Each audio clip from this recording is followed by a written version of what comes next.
Okay, and we're streaming. Hello, everyone. Welcome to another Fresh Dental Shadowing session. Today with us we have Dr. Beryl Otchere, and she'll be sharing her experience as a general dentist. So, Dr. Otchere, whenever you're ready, you may begin. Thank you so much for having me. I really, really appreciate it. Happy to come and talk to you guys. So today I'll be talking a little bit more about myself and my journey to dentistry. I'll try to keep my presentation somewhat short so that we can have time for questions. Because I need to keep it condensed because I got little kids to put to bed in a little bit. So my name is Dr. Beryl Otchere. I am have a doctor of dental surgery degree. I'm a general dentist currently practicing in a private practice setting called MISA Dental, and it's actually my San Antonio Dental. That's why it's called MISA.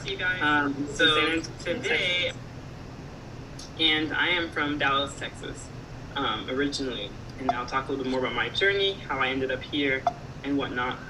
So what will be discussed today, I'll be talking a little bit about myself, introducing myself, but I'll also talk about why I chose dentistry, my education, my specialty, which it's actually not even specialty, it's just general dentistry, but I'll talk a little bit about that. I'll talk about my practice, not my personal practice, but where I currently practice. I'll talk about a typical day and some case examples and some advice. So about me, so my name is Beryl. I grew up for the most part in the Dallas-Fort Worth area, but specifically the Arlington area, if anyone knows that area of Texas. I am currently a wife and a mom to two. I have a 2-year-old and an 8-month-old. So I have two little ones. And I actually, one of my hobbies in addition to dentistry is blogging. So I have a blog, which I'll talk about later on, called Bloom Beryl, where I talk about different things, my faith, motherhood, dentistry as well, different things like that. And that's a little bit about me. I feel like I had something else to say. Oh, my family is originally from Ghana, but I was born and raised in the U.S. So why dentistry? For me personally, I know all of us will have different stories, different reasons. Maybe there was a specific situation. But for me, I had an early interest in healthcare and science because my dad was a nurse for most of my life. And I just loved hearing about how he interacted with patients. And so there was something about healthcare that piqued my interest, and then also science. I wasn't the best science student, but I definitely began to have an interest in science. So between those two things, and then the third thing that brought me into dentistry was my own mouth. So I begged my parents to get me braces. I just really wanted my teeth to be perfect. They weren't like crowded or anything, they just were gaps. So I wanted them closed. And I had braces, but number 6, my upper right canine would not come in. Like I had a baby tooth that just would not wiggle out. So they had to extract it, and they had to put a bracket on my impacted canine and connect it to the wire and tighten it, pull it down until now everything's in line. And that experience, I guess some people would say like, oh, that was like a lot, had to get done. But while I was getting it done, it was like really, really fascinating to me. And then I also really liked my orthodontist. I used to talk to her a lot. So a lot of different things were going on in my life where dentistry kept coming up in my mind. And I was like, well, that's healthcare, that's science. I didn't like medicine. It just seemed like too much. I didn't like the whole body. I didn't like pharmacy and nothing like that. So when I thought about healthcare, I was like, okay, dentistry. And so once I researched it, I recognized that there was a good income potential. As I'll talk about later, there's a wide range actually in what practicing dentists make, but there is a very good potential for income. I knew I wanted to be a mom one day, and so I thought to myself that it should be flexible, hopefully as compared to like medicine or some of these other careers. But most of all, I really saw an opportunity to make a positive impact on my patients. As I started exposing myself to dentistry early on, I realized that I could help patients, like give them confidence, relieve pain. I could educate people. I love the education aspect, and I usually like to take advantage of that in different community settings. And also leadership. I always try to strive to be a leader in different situations. And as a dentist, you will be a leader because you're the leader of that practice. Even if there's an office manager, you're still the leader of the dental assistants, the hygienists, like you are the doctor. And so I saw the opportunity for leadership, and I really liked that. So I'll go a little bit into my education. So from high school, so backtrack, I made this decision. I had to be like a sophomore or junior. So that was good for me. I decided before college to just went ahead and decided to major in biology and decided to stay close to home and go to the University of Texas at Arlington, which is a large public institution, one of the UT branches. Went ahead to just major in biology because kind of it covers all your bases, but I definitely could have majored in a lot of other sciences or even something unrelated and still been able to, get all the prerequisites. I also decided to do a minor in business administration, which in hindsight, I'm like, so what did I learn? But I took a few random classes. I know I took a management class, I really liked economics, some other stuff. I would recommend doing something business related, like even if you just take an accounting class or something, because as you'll find out, you need to know about the business of dentistry, and you don't really get that preparation in dental school that well. So while I was an undergrad, I tried to participate in a lot of activities. As you all already know, that's really going to help your application stand out. In addition to your DAT and your GPA, they definitely want to see what else you're doing that kind of shows that you're interested in dentistry, but also that you're a well-rounded person, that you can balance different things, that you, people skills, common people skills. I'm sorry, but you can't be super, super quiet, super socially awkward and have good patient care, because you need to be able to talk to your patients. You need to be able to relate to different types of people. So I was very, very involved in my pre-dental society. I did a lot with that. I was a member, and then as soon as I could, I became an officer. So if your university offers something like that, or even if they don't, maybe you can start one. If not that, something else. So I also did some leadership things like freshman leaders on campus. I was in the honors college. I did something else called Honors Advocate Program. And then Texas Mission of Mercy. So I don't know where people are based, but most states have a similar program where they have large-scale free dental clinics in different locations in the state. A lot of states are starting this. We call it TMOM in Texas. And like I said, you just have to look into your locale and look for free dental clinic, or you can even type in Mission of Mercy. So I did that several times. That was really, really good exposure to dentistry. So segueing into that, basically, gosh, these pictures are cringy. 10 years ago, I look crazy. But so the first picture is really interesting when I was wearing a purple shirt. This lady is my orthodontist. And so we didn't plan this, but I went to this event and she was there helping. And then I was like, oh, can I come scribe for you, shadow for you? So basically what it is dentists are giving their time to offer free dental care to underserved members of the community. And as a pre-dental student, you can shadow, you can assist, you can just learn a lot about dentistry being there. So I attended at least 6 of these events over the course of 4 years of undergrad. As much as I could, I would travel all around Texas. And what's really crazy to me, and it shows me that you really never know where life will take you, is that this first picture of me with my orthodontist is in San Antonio, Texas for a free dental clinic. And that was the first time I had ever visited that city. And as I speak to you now, I live here, which is actually because of my husband's job. But it's just crazy how you never know where life will take you. So I did a lot of these activities in undergrad, and I found it to be very beneficial. And honestly, with dentistry, you really want to make sure it's what you want to do.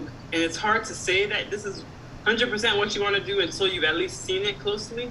So shadowing, but also events like this, you really get to see firsthand what dentists do. And I remember I saw my first extraction at one of these events. That could easily be what I was assisting with in the yellow shirt. But I remember seeing my first extraction and just being like, this is cool. I want to do this.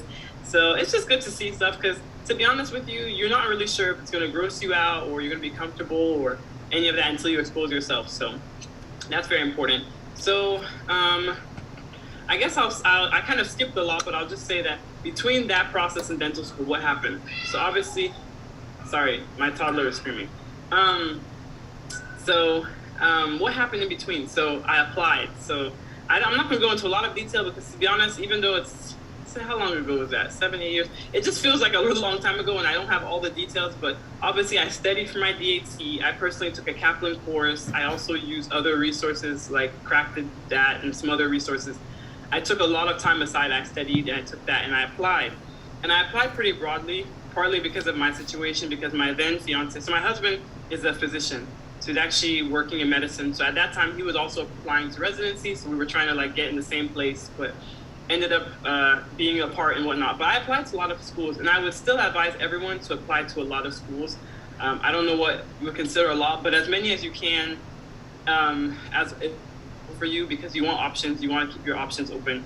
And so I applied to schools, and I was able to get into several. I actually had a few options, all the Texas schools and a couple out-of-state schools.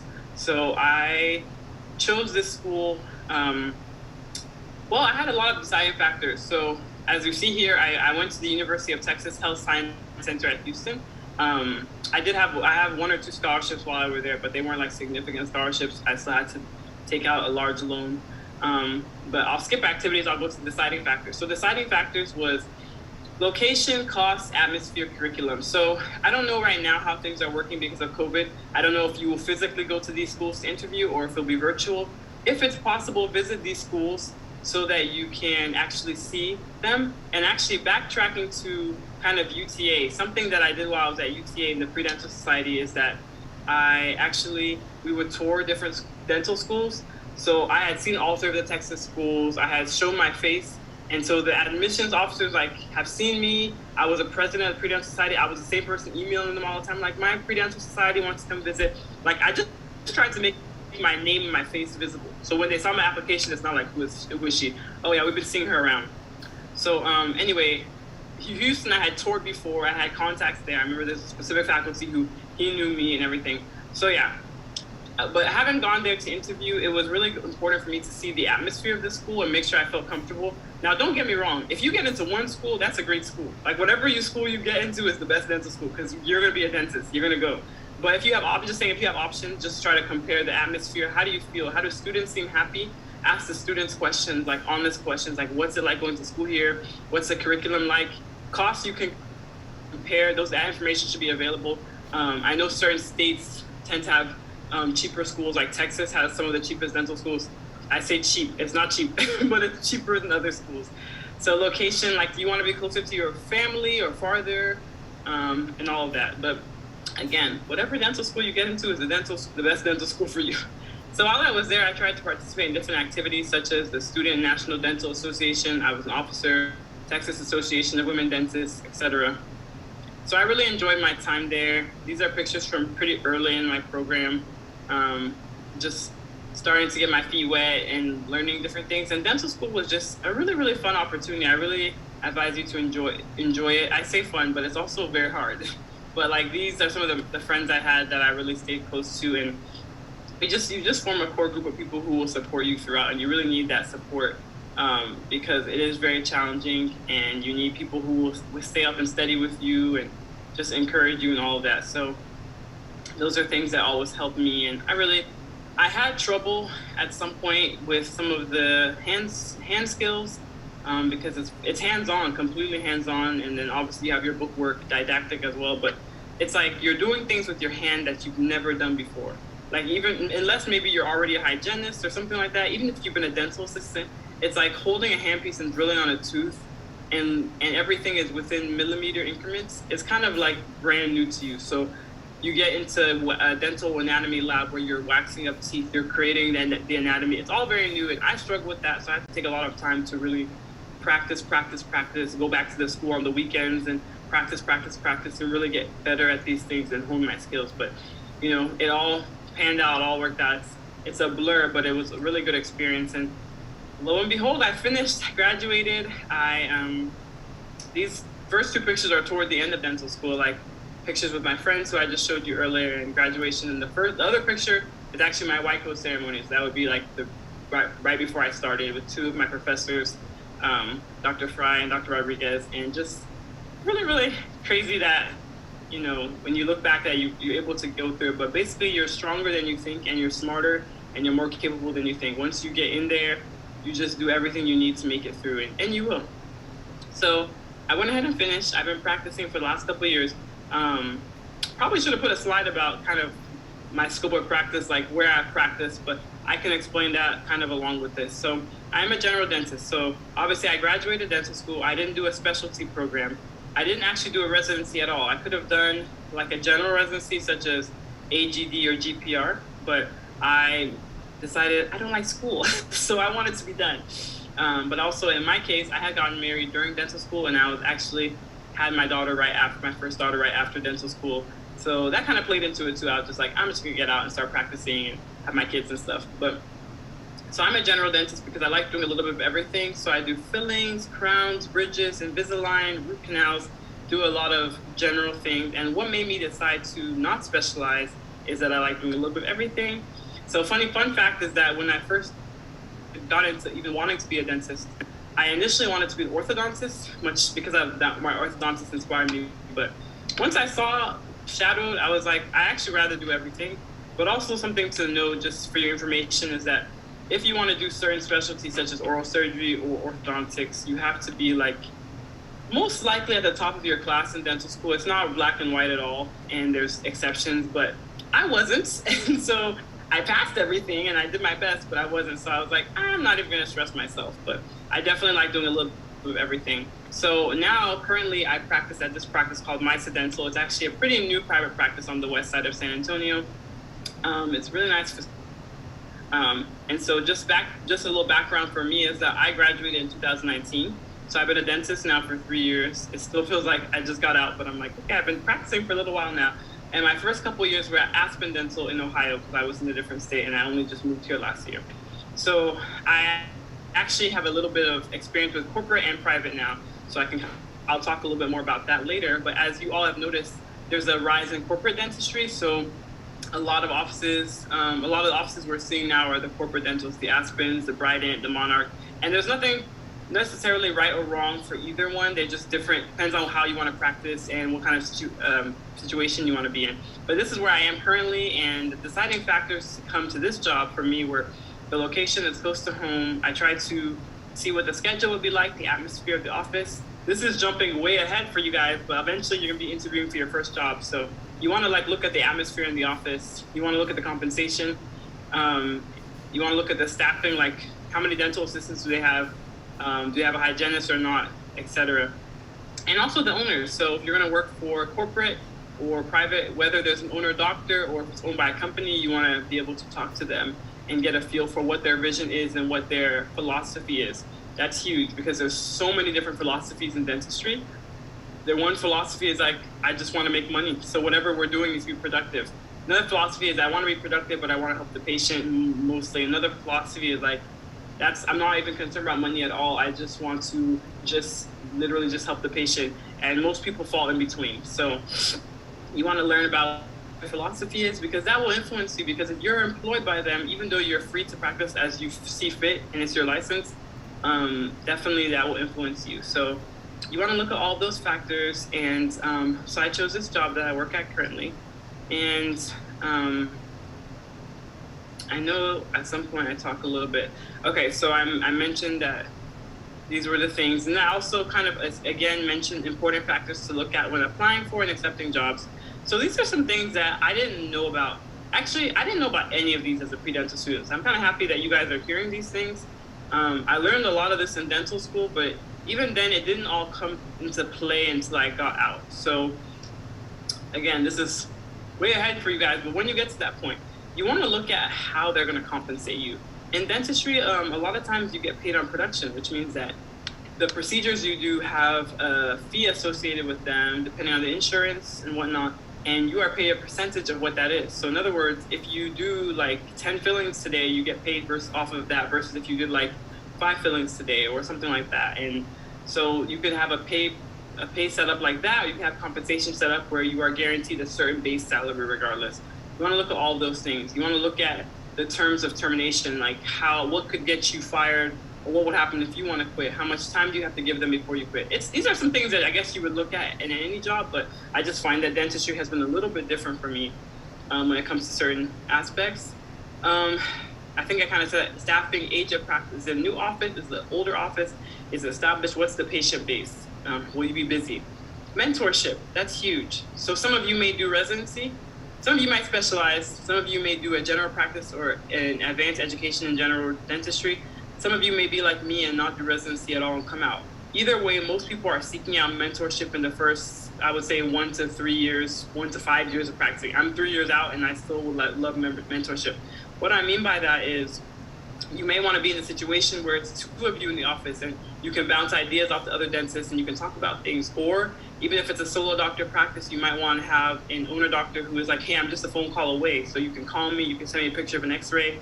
I find that that's the situation I'm in right now. Well, it's actually 2 of us in the office, but my owner doctor is very open to me just calling him, talking to him about different cases, sending x-rays, Because here's the thing is when you go through dental school, you get the basic knowledge, you get the skills, you get the principles. But one thing I really want to stress is that you have to use a lot of critical thinking and problem solving as a dentist. That's something I'm realizing like every day. Like even today I had a case where I was like, what do I do? Like, it's just, that's how dentistry is. It's you know how to do a filling, you know how to do a crown, but what happens when the crown doesn't fit? What happens when you're cementing 2 crowns and one fits and one doesn't? You cement the first one, then pack and cord and take a new impression?